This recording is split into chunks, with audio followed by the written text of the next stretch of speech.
Hello viewers, ఎలా ఉన్నారు? అందరూ ఆరోగ్యంగా ఆనందంగా ఉండాలని మనస్ఫూర్తిగా కోరుకుంటూ welcome back to our channel. నేను మీ సంధ్యా రూపేష్. ఈరోజు మన వ్యూవర్స్ అందరితో పాటు బెంగళూరు టు దుబాయ్ ట్రావెల్ విశేషాలతో పాటు దివాళీ షాపింగ్ ఇంకా బోలెడన్ని విశేషాలను పంచుకోవాలనుకుంటున్నాను. ఎగ్జాక్ట్గా ఎర్లీ మార్నింగ్ 3:30కి ముగ్గురం కూడా స్టార్ట్ అయిపోయాము. క్యాబ్ డ్రైవర్ అయితే ఆల్రెడీ వెయిట్ చేస్తున్నారు వచ్చి. సో కిందకు వచ్చేసరికి రెడీగా ఉంది. ఇక్కడైతే రీచ్ అయిపోయాము బెంగళూరు ఎయిర్పోర్ట్కి. So first time Rupesh Dubai వెళ్ళేటప్పుడు కూడా కొంచెం వ్లాగ్ని కవర్ చేశాను కదా, ఇంటర్నేషనల్ ఎయిర్పోర్ట్ టెర్మినల్ 2 ఎలా ఉంటుంది. సో ఆ డీటెయిల్స్ అన్నీ కూడా ఇక్కడైతే ఎక్కువగా చూపించాలనుకోలేదు. ఫస్ట్ టైం మన వ్యూవర్స్ అందరికీ ఒక విషయాన్ని చెప్పాలనుకుంటున్నాను. వ్లాగ్ ఏదో ఇన్ఫర్మేటివ్గా అండ్ సినిమాటిక్గా ఉంటుందని అస్సలు ఎక్స్పెక్ట్ చేయకండి. చాలా క్యాజువల్గా నేను ఎలాంటి ఎక్స్పీరియన్సెస్ని ఫేస్ చేశాను వాటిని ఇక్కడ షేర్ చేసుకోబోతున్నాను. నార్మల్ అవర్స్లో కంటే కూడా మనకి ఎర్లీ మార్నింగ్ జర్నీ అనేసరికి కొంచెం టఫే, అందులోనూ 2 కిడ్స్తో. బట్ నాకు ఇక్కడ హెల్ప్ అయిన థింగ్స్ ఏంటంటే వాళ్ళని ఎర్లీగా డిన్నర్ ఫినిష్ చేయించి పడుకోబెట్టడం, సో దట్ వాళ్ళు కూడా యాక్టివ్గా లేచారు అండ్ మొత్తం కూడా సాఫీగా గడిచింది. ఇక్కడ చెక్ ఇన్ అయింది అండ్ ట్రాలీస్ వెళ్ళిపోతున్నాయి కదా, ఇంకా హ్యాండ్ లగేజ్ కూడా ఉంటుంది కదా. సో దాంట్లో వచ్చేసరికి రూపేష్ కోసం పొడులు తీసుకొచ్చాను కదా, మీకు కూడా రెసిపీ షేర్ చేశాను. కారపొడి, కరివేపాకు ఒకటి, ఇంకొకటి ఫ్లేక్ సీడ్స్ పౌడర్. ఈ హ్యాండ్ లగేజ్ని చెక్ చేస్తున్నప్పుడు వాళ్ళు ఆ పౌడర్స్ని చూసి ఇవి తీసుకెళ్ళడానికి లేదు, మీరు చెక్ ఇన్ బ్యాగ్లో పెట్టేసేయండి, లగేజ్ ట్రాలీస్లో కావాలంటే పెట్టేసుకోవచ్చు అని చెప్తూ ఉన్నారనమాట. అయితే అక్కడ వెయిట్ చేయమని చెప్పేసరికి నేను అక్కడ వెయిట్ చేస్తూ ఉంటే కిడ్స్తో ఇంకా మళ్ళీ రమ్మని చెప్పి, ఇట్స్ ఓకే మీరు వెళ్ళండి, అక్కడ మళ్ళీ అడిగారంటే ఇడ్లీ పొడి అని చెప్పండి సరిపోతుందని చెప్పారు. ఆల్మోస్ట్ చెప్పాలంటే 1 hour టైం కూడా తీసుకుంటుందంట మళ్ళీ దీన్ని లగేజ్లో పెట్టడం. ఇవన్నీ ప్రాసెస్ కంప్లీట్ అయ్యేసరికి మళ్ళీ నాకు అక్కడ లోపల బోర్డింగ్ కూడా టైం అయిపోతుంది కదా. సో వాళ్ళు ఎక్స్క్యూజ్ చేసి పర్మిషన్ ఇచ్చారనమాట. I feel so happy. Mostly అందరికీ తెలిసిందే, కాకపోతే స్పైసెస్ కానీ ఇలా కారప్పొడి, లేకపోతే మనకు గసగసాలు ఇంకా ఇలాంటివి ఉంటాయి కదా, చిల్లీ పౌడర్ అయినా సరే, ఇవేవి కూడా మనం హ్యాండ్ లగేజ్లో పెట్టుకోకూడదు, వాళ్ళు అలో చేయరు. సో ఏదైనా ఉన్నా సరే మనం ట్రాలీస్లో పెట్టేసుకోవచ్చు. ఇలా ఇంకా అక్కడ కూడా చెక్ ఇన్ ఈజీగా ప్రాసెస్ కంప్లీట్ అయింది. ఇక అక్కడి నుంచి ఆన్ ద వే వస్తూ ఉంటే ఇక యాజ్ యూజువల్ తెలిసిందే కదా, చిన్న చిన్న షాపింగ్ క్లిప్స్ని ఇక్కడ యాడ్ చేస్తూ ఉన్నాను. ఇంటర్నేషనల్ ఫ్లైట్స్కి ఏదైనా సరే 3 hours ప్రియర్గా ఉండాలి కాబట్టి, సో ఎర్లీగానే వచ్చాం కాబట్టి నాకు కూడా టైం ఉంది. సో ఆ టైంని ఎలా యూటిలైజ్ చేసుకోవాలి, పీస్ఫుల్గా ఎలా స్పెండ్ చేయాలో, కిడ్స్తో పాటు ఇలా షాపింగ్ అండ్ బ్రేక్ఫాస్ట్ కూడా ఫినిష్ చేయించాలి, ఇవన్నీ కూడా ఈ టైంలో ప్లాన్ చేసుకున్నాను. కొందరికి కొన్ని స్పెషల్ ఇంట్రెస్ట్లు ఉంటాయి కదా, వాటి వైపుగానే వర్క్ చేస్తూ ఉంటాము. అయితే నేను ఇక్కడ చూపిస్తూ ఉన్న ప్రతి ఐటెం మీ అందరికీ తెలిసిందే, నాకు బ్రాస్ కలెక్షన్ అంటే ఎంత ఇష్టమో, అందులోనూ స్వామి అమ్మవార్ల విగ్రహం అంటే ఇంకా చూస్తూ ఉండిపోతాను అంతే. ఇక్కడ చూపిస్తూ ఉన్నది బెంగళూరు ఎయిర్పోర్ట్లో స్టోర్. చాలా బాగుంది కలెక్షన్, చాలా బ్యూటిఫుల్గా ఉంది. అండ్ మెయిన్గా ఏంటంటే ఇక్కడ బ్రాస్ కలెక్షన్తో పాటు స్టోన్తో చేసిన ఐడల్స్ కూడా ఉన్నాయి. ఇక ఇవి వచ్చేసరికి పూజలో ఉపయోగించే సుగంధ ద్రవ్యాలు. ఇక్కడ చూస్తూ ఉన్నారు కదా, మనం పూజ గదిలో ఏర్పాటు చేసుకోవడానికి చిన్న చిన్న విగ్రహాల నుంచి హోమ్ డెకార్గా లివింగ్ స్పేస్లో కానీ లేకపోతే ఎంట్రన్స్లో కానీ ప్లేస్ చేయడానికి, బ్యూటిఫుల్గా ఉండడానికి, ఒక మంచి లుక్ని ఎన్హాన్స్ చేయడానికి కూడా ఇక్కడ బాగున్నాయి. సో ఇక రీచ్ అయ్యేలోపు ఇలా ఒక చిన్న గ్లిమ్స్ లాగా షాపింగ్ ఎక్స్పీరియన్స్ని మీతో పాటు షేర్ చేసుకున్నాను. ఇక రీచ్ అయిన తర్వాత కొద్దిసేపు అలా కూర్చొని రిలాక్స్ అయ్యాను. ఇక ఆ తర్వాత నా వీడియోస్ని ఎవరూ కూడా అన్నింట్లో పర్ఫెక్ట్గా ఉండరు. మనం ఏ చిన్న మిస్టేక్స్ చేసినా సరే వాటిని రెక్టిఫై చేసుకుంటూ ముందుకు వెళ్ళినప్పుడే దాంట్లో సక్సెస్ చూస్తాము. వీడియో కాన్సెప్ట్ అయినా సరే, ప్రజెంటేషన్ అయినా ప్రతిదీ కూడా చెక్ చేసుకుంటూ ఇందులో ఇంకా బెటర్గా ఏం చేయగలని చూస్తూ ఉంటాను. ఆల్మోస్ట్ టైం ఇప్పుడు 6 o'clock అవుతుంది. ఇక్కడ ముందు ఫ్లైట్ది ఇక్కడ చెకింగ్స్ బోర్డింగ్కి జరుగుతూ ఉంది. ఇంకా చెప్పాల్సిన అవసరం లేదు కదా, కనిష్క చాలా అల్లరి అసలు. అందులోనూ ఈ ఎర్లీ అవర్స్లో కూడా ఇంత యాక్టివ్గా ఉందంటే నార్మల్ అవర్స్లో ఇంక చెప్పాల్సిన అవసరం లేదు. అమ్మ మన ఫ్లైట్ ఎప్పుడు వస్తుందని కంటిన్యూస్ క్వశ్చన్స్. ఇక నేను చెప్పాను అనమాట, ఒకసారి అక్కడికి వెళ్ళి చెక్ చేయని. సో వాళ్ళు ఇంకా 1 hour వెయిట్ చేయాలని చెప్పేసరికి కామ్గా వచ్చింది.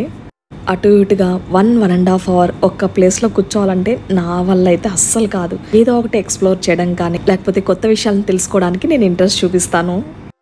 కిడ్స్ ఎంత ఎర్లీగా పడుకున్నా ఎంత ఎర్లీ మార్నింగ్ లేవడం కొంచెం కష్టమే. అయితే నేహా ఏమో నేను రాను మీరు వెళ్ళండి అని చెప్పింది. నేను కనిష్కని తీసుకొని ఇలా లాబీలోకి వచ్చాను. అసలు ఎంత పీస్ఫుల్గా ఉందో, అందులోనూ నాకు ఎస్పెషల్లీ ఎర్లీ మార్నింగ్స్ అంటే చాలా చాలా ఇష్టం.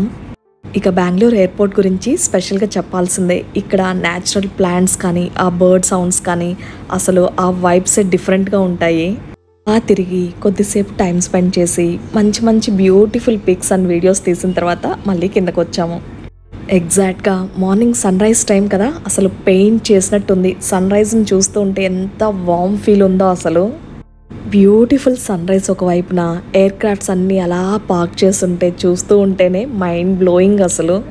వీడియో స్టార్టింగ్లో ఒక మాట అన్నాను గుర్తుందా, ఏదో ఎగ్జైటింగ్గా లేకపోతే సినిమాటిక్గా వీడియో ఉండదని.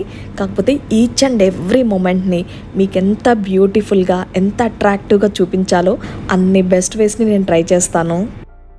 ఫిల్మింగ్ అందులోనూ 2 కిడ్స్తో అంత ఈజీ అయిన విషయం కాదు. చాలా కమిట్మెంట్ అండ్ ప్యాషన్ ఉంటే తప్ప ఇవన్నీ కూడా పాసిబుల్ అవుతాయని నేను అనుకోవట్లేదు. కొంతమంది వేరే వాళ్ళ లైఫ్తో కంపేర్ చేసుకుంటూ ఉంటారు కదా, ఈ స్పెషల్ పాయింట్ని నేను ఇక్కడ డిస్కస్ చేద్దాం అనుకున్నాను. యాక్చువల్గా మీరు 2 కిడ్స్తో ఉన్నారు కదా, మేము కూడా ఇలానే ఉన్నాము. మా హస్బెండ్ మంత్లీ ఒక 5 డేస్ ఇంట్లో ఉండేవాళ్ళు, ఇంకా 25 డేస్ కూడా ట్రావెల్ చేస్తూ ఉండేవాళ్ళని. ఇంకొంతమంది ఏంటంటే వాళ్ళ ఎక్స్పీరియన్సెస్ని కమెంట్స్లో షేర్ చేసుకుంటూ ఉంటారు. సంధ్య, మీలాంటి ఎక్స్పీరియన్స్ని మేము కూడా ఫేస్ చేస్తూ ఉన్నాము. ఇట్స్ వెరీ టఫ్ అసలు 2 కిడ్స్తో. వీళ్ళ ఎడ్యుకేషన్ కోసమే మనం కొన్ని సాక్రిఫైసెస్ చేయాల్సి ఉంటుంది. మీరు స్ట్రాంగ్గా ఉండండి, హ్యాపీగా ఉండండి అని ఇలా నాకు బూస్టప్ని ఇచ్చే వాళ్ళు కూడా ఉన్నారు. ఐఎమ్ సో బ్లెస్డ్ అని చెప్పాలి. మీరు చెప్పిన కమెంట్లోనే చూస్తే 5 డేస్ అన్న ఇంట్లో ఉంటారు, మిగిలిన 25 డేస్ బయట తిరిగి వచ్చినా సరే నెక్స్ట్ తను వస్తారు అన్న ఒక హోప్ ఉంటుంది కదా, అది చాలా అంటే చాలా హ్యాపీనెస్ని ఇస్తుంది. నా సిచ్యువేషన్లో ఇప్పుడు అలా కాదు కదా, ఆల్మోస్ట్ 1 ఇయర్ అయింది రూపేష్ గారి ఇంటికి వచ్చి. నేను నా 2 పిల్లలతో వాళ్ళ ఎడ్యుకేషన్ కావచ్చు, నా ప్రొఫెషన్ అయినా సరే వీటన్నిటిని బ్యాలెన్స్ చేసుకుంటూ పర్సనల్ లైఫ్ని అటు ప్రొఫెషనల్ లైఫ్ని ఇంకా అడిషనల్గా అక్కడి నుంచి 2 కిడ్స్ని తీసుకొని బెంగళూరు టు దుబాయ్ ట్రావెల్ చేయడం కానీ దుబాయ్ టు బెంగళూరు ఇదంతా కూడా ఎక్స్ట్రా లోడ్ అనే చెప్పచ్చు. లైఫ్ అంటే ఎప్పుడూ కూడా హ్యాపీనెస్సే కాదు కదా, సాడ్ మూమెంట్స్ కూడా ఉంటాయి. రెండింటిని బ్యాలెన్స్ చేసుకోగలిగే కెపాసిటీ కూడా మనలో ఉండాలి. అన్నింటినీ బయటకు చెప్పుకోలేం కదా. లైఫ్లో worst situations, the most toughest situations కూడా ఇద్దరం చూసాము. అందుకే ఇది ఒక గ్రోత్కే కదా, మన కోసమే కదా, పిల్లల ఫ్యూచర్ కోసమే కదా అని ఇద్దరం ఈ స్టాండ్ తీసుకొని ముందుకు వెళ్తూ ఉన్నాము. ఇంకొంతమంది అనుకోవచ్చు, ఏంటి మీరు పాజిటివ్ కమెంట్సే తీసుకుంటారా, నెగిటివ్ కమెంట్స్ తీసుకోరా, రెండింటినీ తీసుకోవాలి కదా అని. ఇక్కడ నేనేం చెప్తున్నానంటే ప్రతి ఒక్కరి లైఫ్ ఒకలాగా ఉండదు. ఏదైనా మనం చూసేది కాయిన్కి ఒక సైడ్ మాత్రమే. రెండో వైపున ఏం జరుగుతుందని తెలియనప్పుడు జడ్జ్ చేయడం అన్నది కరెక్ట్ కాదని నా ఒపీనియన్. నా క్లోజ్ ఫ్రెండ్ సర్కిల్లో కూడా 2 ఆడపిల్లలు ఉన్న వాళ్ళు చెప్తూ ఉంటారు. ఈ ఎక్స్పీరియన్సెస్ కానీ సిమిలర్గా ఉన్న సిచ్యువేషన్స్ కానీ ఇవన్నీ విన్నప్పుడు చాలా మోటివేటింగ్గా అనిపిస్తుంది. అలా నేను చెప్పేదైనా ఇంకొకరిదైనా సరే మనం ఎవరికైనా ఏదైనా మాట చెప్తున్నామంటే అది ఖచ్చితంగా మోటివేట్ అయ్యే విధంగా ఉండాలి, కానీ ఎదుటి వాళ్ళని కిందకి లాగే విధంగా ఉండకూడదు. ఎస్, నేను కూడా అర్థం చేసుకోగలను. ఎదుటి వాళ్ళకి మనం మంచి చేయాలనుకున్న ఒక థాట్ ఉన్నా సరే మనం కన్వే చేసే ప్రాసెస్ ఏదైతే ఉందో అది కరెక్ట్గా ఉండాలి. ఈ విషయం నాకు తెలిసి ఒక 30 to 40% పీపుల్కి అర్థమై ఉంటుంది. అందుకే కదా పేరెంటింగ్ చాలా పవర్ఫుల్ అనేది. చిన్నప్పటి నుంచి కూడా మనం ఏది నేర్చుకుని పెరుగుతామో అదే మనల్ని, మన క్యారెక్టర్ని డిసైడ్ చేస్తుంది. నా మెంటాలిటీ ఆల్మోస్ట్ 1 ఇయర్ నుంచి నేను ఫేస్ చేస్తున్న సిచ్యువేషన్స్ బట్టి నేను ఇప్పుడున్న ప్రజెంట్ మనం లోగా ఉన్నా హ్యాపీగా ఉన్నా రెండూ కూడా మన చేతుల్లో మాత్రమే కంట్రోల్ ఉండాలి. మన హ్యాపీనెస్ వేరే వాళ్ళ మీద డిపెండ్ అయ్యి ఉండకూడదు. ఇందాక చెప్తున్నట్లు హ్యాపీ మూమెంట్స్ని హ్యాండిల్ చేయడం చాలా ఈజీ, టఫ్ టైమ్స్ని హ్యాండిల్ చేస్తేనే నువ్వెంత స్ట్రాంగ్ అన్నది నీకు అర్థమవుతుంది. లైఫ్లో ఛాలెంజెస్ని ఫేస్ చేసినప్పుడే కదా నీలోని స్టామినా తెలిసేది. అండ్ మోర్ ఓవర్ ఛాలెంజెస్తో ఒక రెస్పాన్సిబుల్ పర్సన్గా నువ్వు ట్రాన్స్ఫార్మ్ అవ్వచ్చు. సో ఫైనల్ పాయింట్ ఏంటంటే ఈ ఫేజ్ని కూడా నేను ఎంజాయ్ చేస్తూ ఉన్నాను. చెప్పాలంటే లైఫ్లో చాలా సిచ్యువేషన్స్లో చాలా కామన్గా మనం ఫేస్ చేసే ప్రాబ్లం ఏంటో తెలుసా? Lack of confidence and irresponsibility. లైఫ్లో ప్రాబ్లమ్స్ వచ్చాయని వాటి నుంచి తప్పించుకొని వెళ్ళావంటే నీ అంత ఇర్రెస్పాన్సిబుల్ పర్సన్ ఇంకొకరు ఉండరు. అదే ఛాలెంజెస్ని రెస్పాన్సిబిలిటీతో నువ్వు వాటిని ఫేస్ చేసి చూడు, ఖచ్చితంగా లైఫ్ నీకు సక్సెస్ని టేస్ట్ చూపిస్తుంది. నేను గట్టిగా నమ్మే ఒకే ఒక్క విషయం, పాస్ట్లో జరిగిన దాన్ని మనం ఎటు మార్చలేము, ఫ్యూచర్లో ఏం జరుగుతుందన్న చెప్పలేము. ప్రజెంట్ మనమున్న సిచ్యువేషన్ని మనం హ్యాపీగా టైం స్పెండ్ చేయడం కానీ మన రెస్పాన్సిబిలిటీస్ని మనం ఫుల్ఫిల్ చేయడం కానీ ఇవి మాత్రమే మన చేతిలో ఉంటాయని.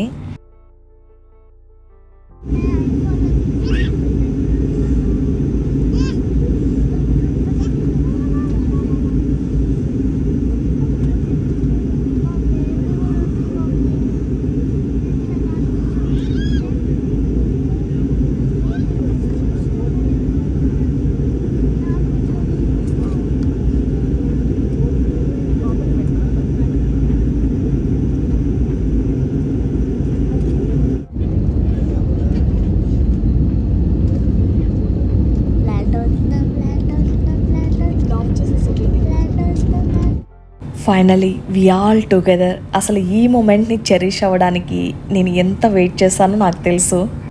మనం లైఫ్లో అనుకున్నవన్నీ వెంటనే ఫటాఫట్ మనం ఇలా అనుకుంటే అలా జరిగిపోవు. ఖచ్చితంగా దేనికైనా టైం రావాల్సిందే. ఇక్కడ చూస్తూ ఉన్నారు కదా, నేహా కనిష్క అయితే ఫుల్ ఎగ్జైట్మెంట్తో ఉన్నారు వాళ్ళ నాన్నని మీట్ అవ్వడానికి. అసలు ఇది ల్యాండ్ అవ్వక ముందు నేను తీసిన ఒక చిన్న క్లిప్ అనమాట. లాస్ట్ టైం దుబాయ్ వచ్చినప్పుడు ఎయిర్పోర్ట్ సీన్ గుర్తుందే ఉంటుంది. మేమందరం వచ్చి వెయిట్ చేసి ఆ తర్వాత రూపేష్ వచ్చారనమాట. ఈసారి ఉల్టాగా జరిగింది. ఆల్రెడీ రూపేష్ వచ్చి ఇక్కడ వెయిట్ చేస్తూ ఉన్నారు. మనకు మిగిలిన సపోర్ట్ ఉన్నా లేకపోయినా సరే మనకిష్టమైన వాళ్ళు పక్కనుంటే ఆ ఎగ్జైట్మెంట్ కానీ ఆ హ్యాపీనెస్ మాటల్లో చెప్పలేము. అసలు ప్రాణం లేచొచ్చినట్లు అనిపిస్తుంది. అన్నింటికన్నా ఇక వైఫ్ అండ్ హస్బెండ్ ఈ బాండింగ్ గురించి నేను స్పెషల్గా చెప్పాల్సిన పని లేదు.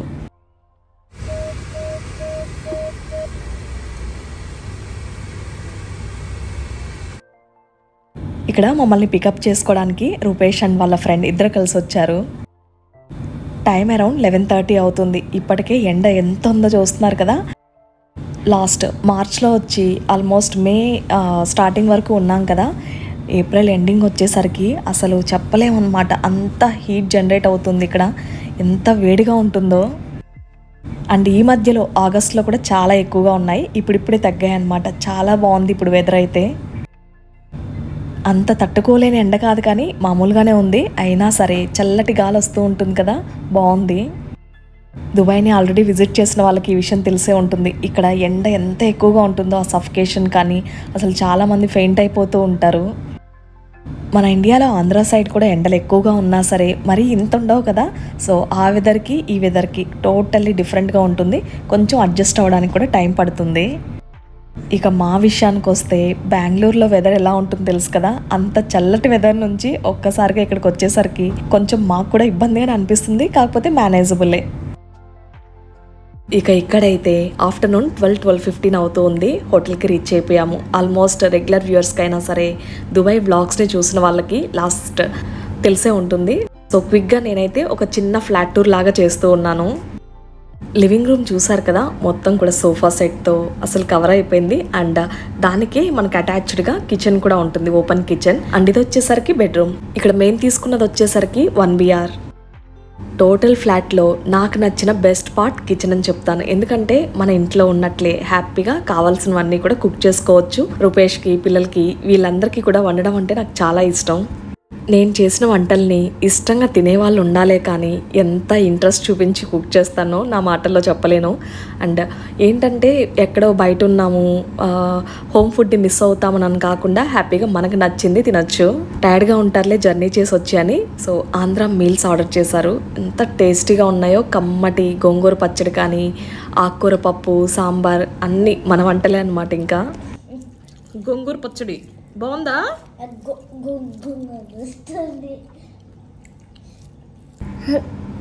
ఇక్కడ నుంచి బుజ్జి తల్లి వాయిస్ ఓవర్ ఇస్తుందంట. ఒకసారి వినండి ఏం చెప్తుందో.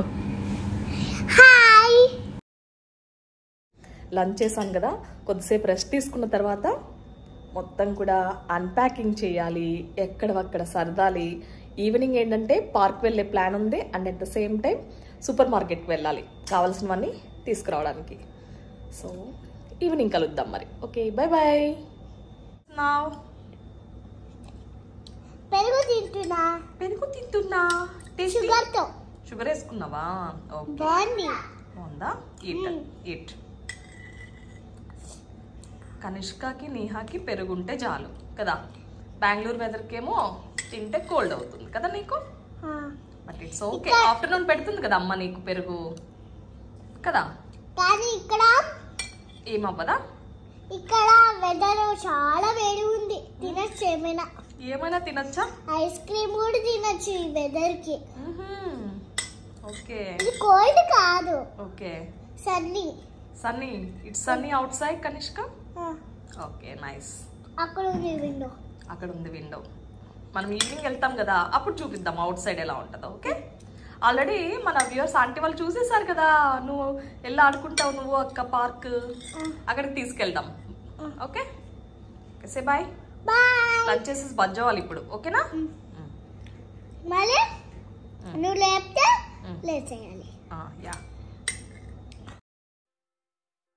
మమ్మల్ని డ్రాప్ చేసి లంచ్ ఫినిష్ చేసుకొని మళ్ళీ రూపేష్ ఆఫీస్కి స్టార్ట్ అయిపోయారు. తనని పంపించిన తర్వాత ఒక్కొక్కటిగా సర్దడం స్టార్ట్ చేసుకున్నాను.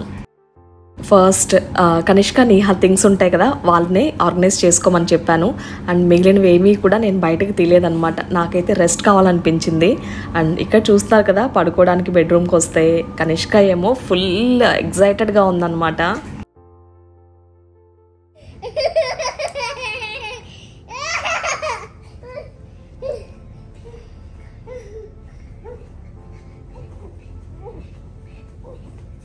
ఎందుకు నాన్న టీషర్ట్స్ వేసుకున్నారు ఇద్దరు? ఎంటర్టైన్మెంటా? ఎవరికి ఎంటర్టైన్మెంట్? నాన్నకా?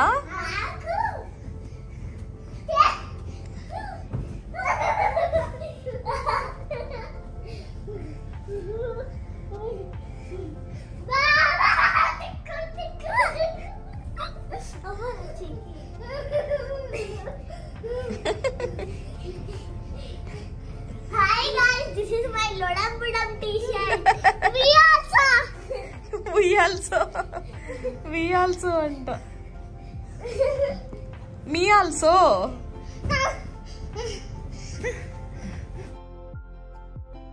కనిష్క, మనం ఇప్పుడు ఎక్కడికి వెళ్తున్నాం?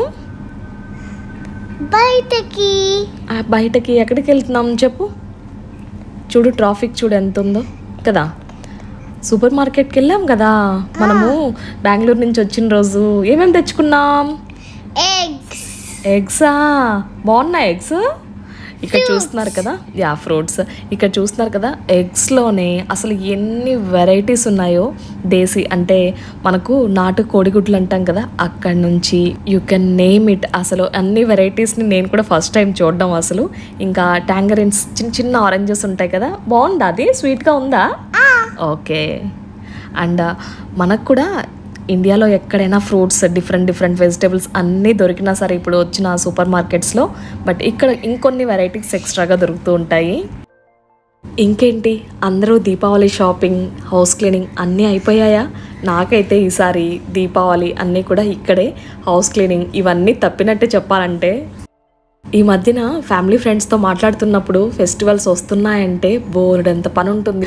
అసలు క్షణం కూడా తీరికొండట్లేదు. దీనికంటే ఈ ఫెస్టివల్స్ టైంలో ఊరు వెళ్ళిపోతే బాగుంటుంది అంటూ ఉంటే చాలా ఫన్నీగా అనిపించింది. ఇదైతే 100% కరెక్ట్. చాలా శ్రమ ఉంటుంది అసలు చెప్పాలంటే. చాలా పేషెన్స్ అండ్ ఎనర్జీ కూడా ఉండాల్సిందే. ఒకవైపున హౌస్ క్లీనింగ్, ఇంకొక వైపున పండగకు కావాల్సినవన్నీ సర్దుకోవడం కానీ, అన్నింటినీ అరేంజ్ చేసుకోవడం కానీ మామూలు విషయం కాదు అసలు. మెయిన్గా పూజా రూమ్లోనే మనకు ఎక్కువ టైం తీసుకునేది. ఇక్కడ ఒక విషయం చెప్పాలనుకుంటున్నాను. డెఫినెట్గా ఏదైనా మంచి విషయం చేయాలంటే ఖచ్చితంగా కష్టపడాల్సిందే. ఈ ఫెస్టివల్స్ అయినా ఏవైనా స్పెషల్ అకేషన్స్ కూడా అంతే.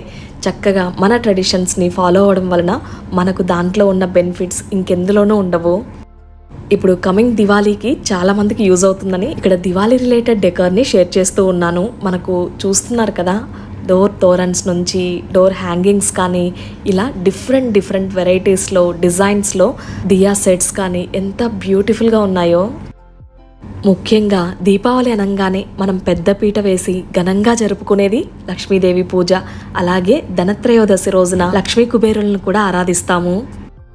దీపావళి అంటే స్పెషల్గా మెయిన్ ఎంట్రన్స్ డోర్ దగ్గర నుంచి పూజ గది, అలాగే మన బాల్కనీస్ అన్నీ కూడా బ్యూటిఫుల్గా దియాస్తో డెకరేట్ చేసుకుంటూ ఉంటాం. అసలు ఇంట్లో ఆ దీపాల వెలుగులో అసలు ఆ కళను చూడాలంటే ఈ కార్తీక మాసమే అని చెప్పచ్చు. ఎలాగో ఇప్పుడు షాపింగ్ అది స్టార్ట్ చేస్తూ ఉంటారు కదా, ఇక్కడ హెల్ప్ అవుతుందని షేర్ చేస్తున్నాను కొన్ని డెకర్ ఐటమ్స్ని.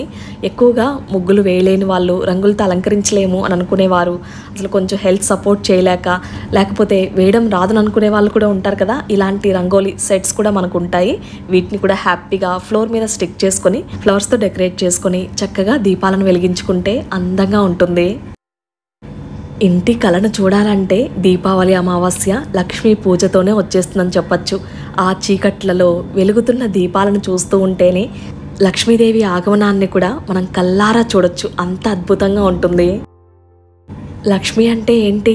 ఇంట్లో డబ్బు, బంగారం, ఆస్తులు, అంతస్తులే కాదు, ఇంట్లో వాళ్ళందరూ కూడా సుఖ సంతోషాలతో నవ్వుతూ పండుగను జరుపుకోవడం కూడా లక్ష్మీ కళ కిందకే, లక్ష్మీ అనుగ్రహాని కిందకే వస్తుంది. ఇక్కడ నేను చూపిస్తూ ఉన్నవన్నీ కూడా ఇక్కడే కాదు, నేను వ్లాగ్స్లో, పూజా వీడియోస్లో ముఖ్యంగా నా అలంకరణ కానీ పూజా విధానం ఏదైనా సరే నాకు అందుబాటులో ఉన్న వాటిని చక్కగా ఉపయోగించుకొని, ఎప్పుడు కొత్తవే కొనాలని లేదు, మన ఇంట్లో ఉన్న వాటిని చక్కగా అలంకరించుకొని అందంగా పూజను చేసుకున్న మనసుకు తృప్తిగానే ఉంటుంది. ఇలా రంగురంగుల మట్టి దీపాలతో పాటు మనం ముగ్గులు వేయడానికి కలర్స్ కూడా ఉన్నాయి. పండుగంటే అందులోనూ విశేషంగా దీపావళి అంటేనే పనులు ఎక్కువగా ఉంటాయి. ఒక పూజా పనుల దగ్గర నుంచి ఇంట్లో వంటలు కానీ, లేకపోతే ఇంటి అలంకరణ కానీ, ఇక ముగ్గులో మనం చాలా ఈజీగా వేసుకోవడానికి ఈ నాజిల్ బాటిల్స్ కూడా చాలా బాగా హెల్ప్ అవుతాయి. ఇంకా ఈ దీపావళి అమావాస్య రోజున కేదారేశ్వర గౌరీ వ్రతాన్ని చేపట్టే వాళ్ళకైనా ఇదే వ్రతాన్ని కొంతమంది కార్తీక పౌర్ణమి రోజున ఆచరిస్తూ ఉంటారు. వరలక్ష్మి వ్రతాన్ని ఆచరించే వారికి తెలిసే ఉంటుంది. కలశాన్ని ఏర్పాటు చేసుకోవడం కానీ, పూజా విధానం కూడా ఇందులోని నియమ నిష్టలు కానీ, చేసే విధానం అయినా సరే వేరే పూజలతో పోలిస్తే కొంచెం ఎక్కువగానే ఉంటుంది. అయితే ఇక కేదారేశ్వర గౌరీ వ్రతంలో ప్రత్యేకంగా 2 కలశాలను ఏర్పాటు చేసుకుంటాం. ఒకటి పరమేశ్వరుని రూపంగా, మరొకటి అమ్మవారి రూపంగా భావిస్తాము. ఈ వ్రతాన్ని కూడా ప్రాంతాల వారీగా వారి వారి పద్ధతులను బట్టి చేసుకుంటూ ఉంటారు. మనం గమనిస్తే ఒక ప్రాంతం వారు ఆచరించినట్టు ఇంకొక ప్రాంతం వారు ఆచరించరు, విధి విధానాలు వేరుగా ఉంటాయి. అయితే ఇందాక చూపిస్తూ ఉన్నాను కదా, చక్కగా రంగులతో అలంకరించి కుందన్స్ అవి అంటించి దీపాలను, ఎంతైనా సరే మట్టి దీపాలలో వెలిగించిన దీపం ఎంతో కలగా ఉంటుంది. హంగు ఆర్భాటాలు లేకుండా ఇల్లంతా కూడా చక్కగా, ఇంటి గుమ్మం దగ్గర నుంచి పూజా స్థలం వరకు, తులసమ్మ దగ్గర అంతా కూడా మట్టి ప్రమిదలలో చక్కగా నువ్వుల నూనె వేసి దీపారాధన చేసుకుంటే చాలా మంచిది. ఇక మేము షాపింగ్ వెళ్ళేసరికి మనకు అట్ల తద్ది, ఇక్కడ కర్వా చౌత్ అంటారు కదా నార్త్ సైడ్ లో, సో ఆ ఫెస్టివల్ ఉందన్నమాట. అందుకే ఇక్కడ దీపావళి డెకర్ ఐటమ్స్ తో పాటు కర్వా చౌత్ ఆ కలశాలు కానీ, వాళ్ళకి రిలేటెడ్ ఆ ఫెస్టివల్కి సంబంధించినవన్నీ కూడా ఉన్నాయి. ఒక్క గుమ్మం తోరణాల్లోనే ఎంత కలెక్షన్ ఉందో చూస్తూ ఉన్నారు కదా. దుబాయ్లో ఫెస్టివల్ డెకర్ ఐటమ్స్ మీకు ఎలా అనిపించింది? తప్పకుండా కమెంట్స్లో షేర్ చేయడం మర్చిపోకండి. ఇలా షాపింగ్ కంప్లీట్ అయ్యి ఇంటికి వచ్చిన తర్వాత డిన్నర్ ప్రిపరేషన్ స్టార్ట్ చేశాను. ఈరోజు ఆఫ్టర్నూన్ ఆర్డర్ చేసుకున్న మీల్సే ఉన్నాయన్నమాట, వెజ్ మీల్స్. దాంతోపాటు సైడ్ డిష్గా ఇక్కడ ఫిష్ ఫ్రై చేశాను. అందరం కలిసి డిన్నర్ని ఫినిష్ చేసుకున్న తర్వాత మెస్సీగా ఉన్న కిచెన్ మొత్తం కూడా క్లీన్ చేసేసుకున్నాను. ఈవెన్ డిషెస్ కూడా వాష్ చేసి పెట్టేసుకున్నాను.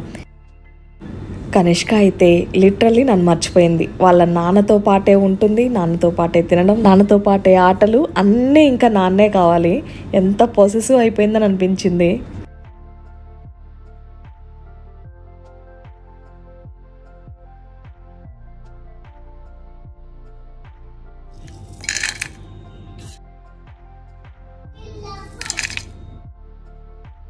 మార్నింగ్ బ్రేక్ఫాస్ట్ ఏమో దోశ అనుకున్నాను, సో చట్నీ కూడా ప్రిపేర్ చేసి పెట్టుకుంటూ ఉన్నాను. లాస్ట్ 2 nights నుంచి కూడా అస్సలు నిద్రలేదు. కాకపోతే మార్నింగ్ లేచి ఇవన్నీ చేసుకోవడం కొంచెం ఇబ్బంది అవుతుంది. అందుకే నైట్ టైమే వీటన్నిటిని కొంచెం ప్రీపెప్స్ అన్నీ చేసుకుంటూ ఉన్నాను.